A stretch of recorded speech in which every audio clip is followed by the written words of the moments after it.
오늘 우리에게 주신 하나님의 말씀은 요한복음 16장 16절에서 24절까지의 말씀입니다. 다 같이 한 목소리로 합독해서 읽겠습니다.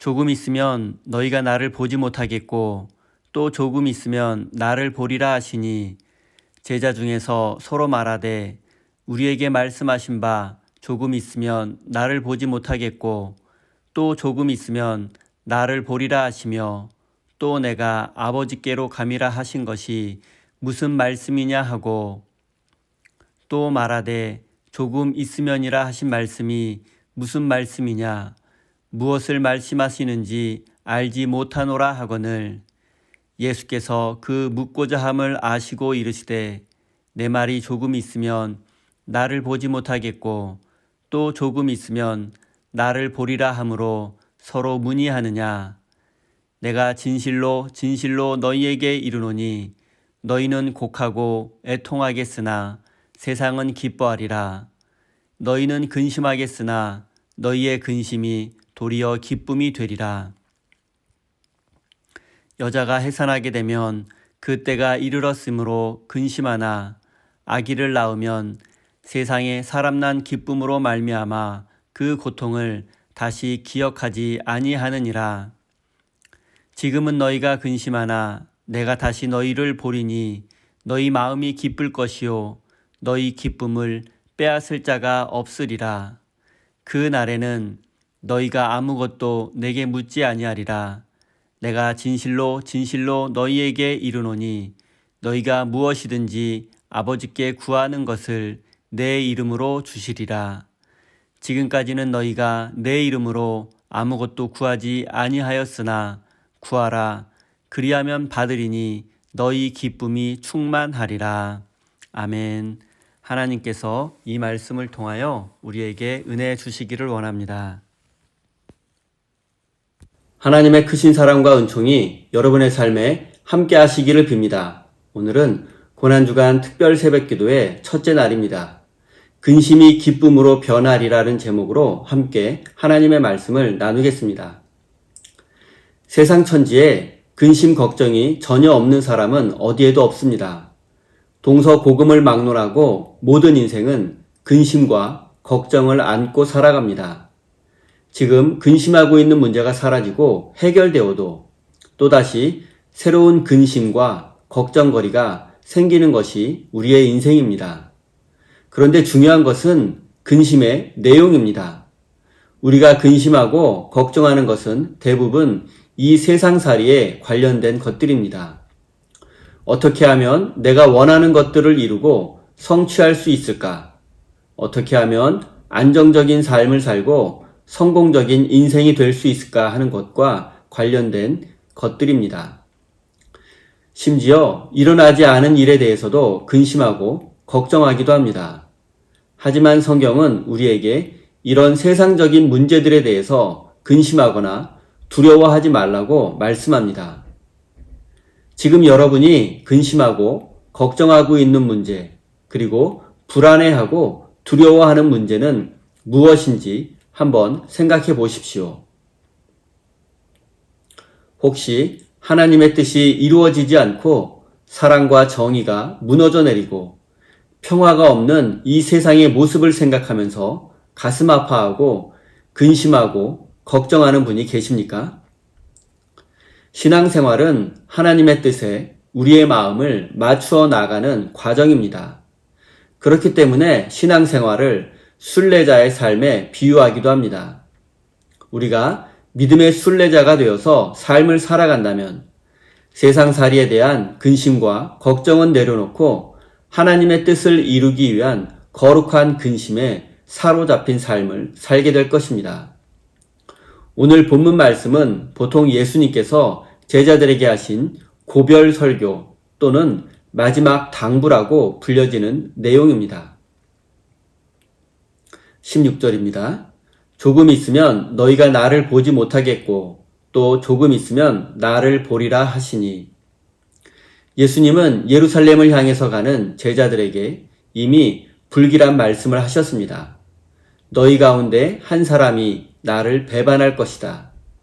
베드로가 3번 나를 모른다고 할 것이다. 세상이 너희를 미워할 것이다. 지금 나는 나를 보내신 분에게로 돌아간다라는 말씀입니다.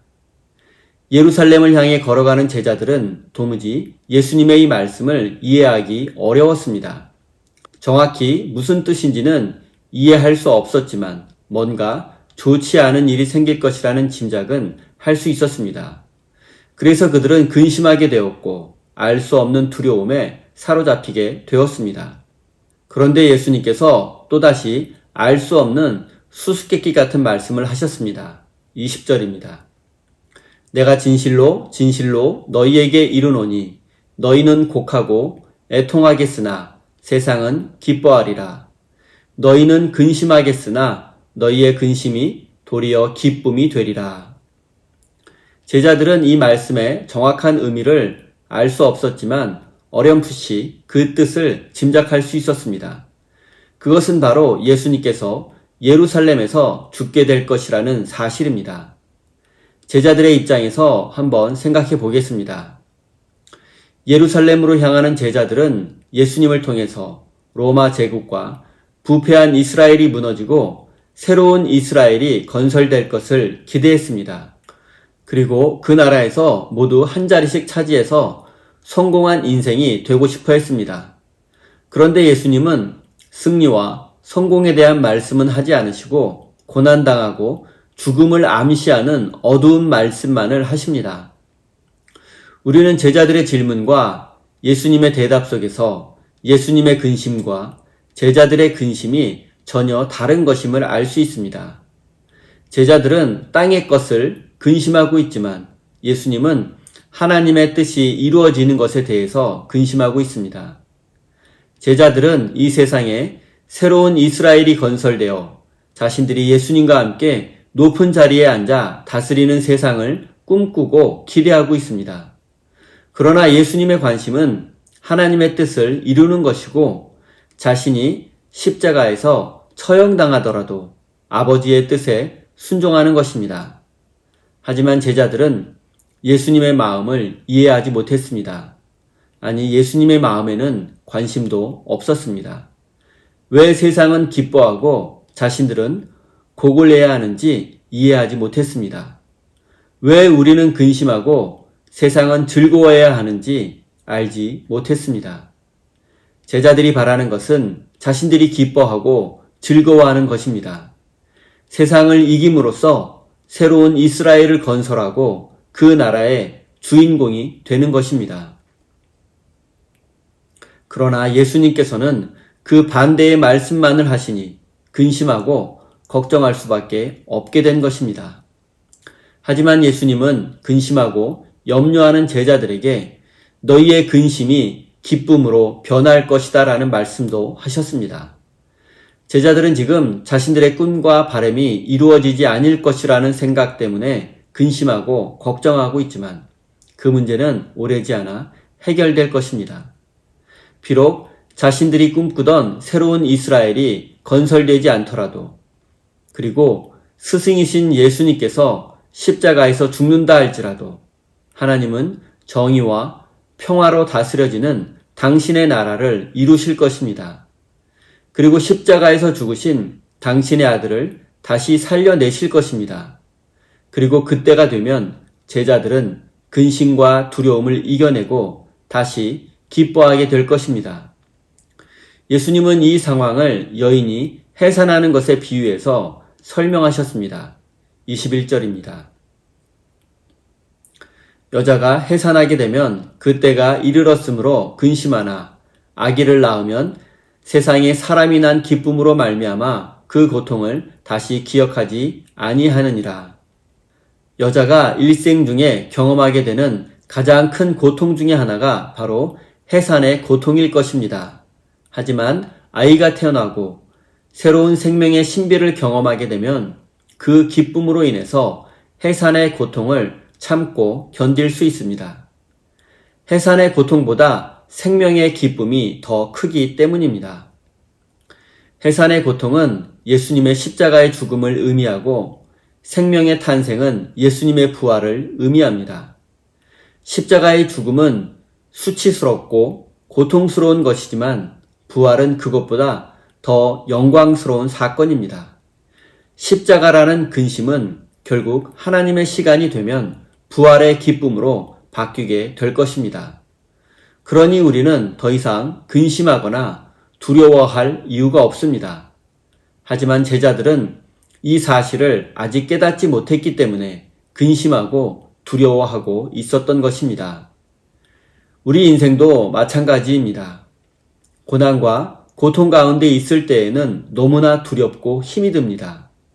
앞이 보이지 않아서 소망을 잃어버릴 때도 있고 원망과 불평을 쏟아낼 때도 있습니다.